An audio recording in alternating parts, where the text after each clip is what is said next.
ในช่วงพายุฝนฟ้าคะนองหลายคนมักจะตัดสัญญาณอินเทอร์เน็ตหรือปิดโทรศัพท์มือถือเพราะเชื่อว่าคลื่นสัญญาณจะดึงดูดฟ้าผ่าแต่นี่แม้นความจริงหรือเพียงแต่ความเข้าใจผิด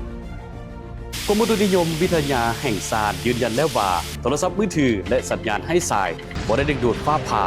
ซึ่งอุปกรณ์เหล่านี้มีพลังงานต่ำและมีโลหะน้อยเกินไปที่จะมีอิทธิพลต่อการเปลี่ยนทิศทางของกระแสไฟฟ้ามหาศาลฟ้าผ่าคือการปลดปล่อยไฟฟ้าสถิตที่มักจะพาลงสู่วัตถุที่มีความสูงและอยู่กลางแจ้งบ่แม่นขึ้นวิทยุความถี่สูงจากโทรศัพท์มือถืออันตรายที่แท้จริงคือการอยู่กลางแจ้งและยังมีคำเตือนให้หลีกเลี่ยงในการนำใช้โทรศัพท์ตั้งโตแบบมีสายหรือการเสียบสายสากไว้เวลาลิ้นโทรศัพท์มือถือเพราะฟ้าผ่าสามารถเดินทางผ่านสายทองแดงเข้าสู่ตัวอาคารได้จากนั้นวิธีที่ปลอดภัยที่สุดคือการอยู่ที่พักภายในอาคารที่แข็งแรงเมื่อท่านอยู่ในโฮมแล้วการนำใช้อินเทอร์เน็ตมือถือบ่ได้เสียบสายสากแม่นปลอดภัยขอแบ่งปันข้อมูลที่ถูกต้องนี้เพื่อความปลอดภัยของทุกท่าน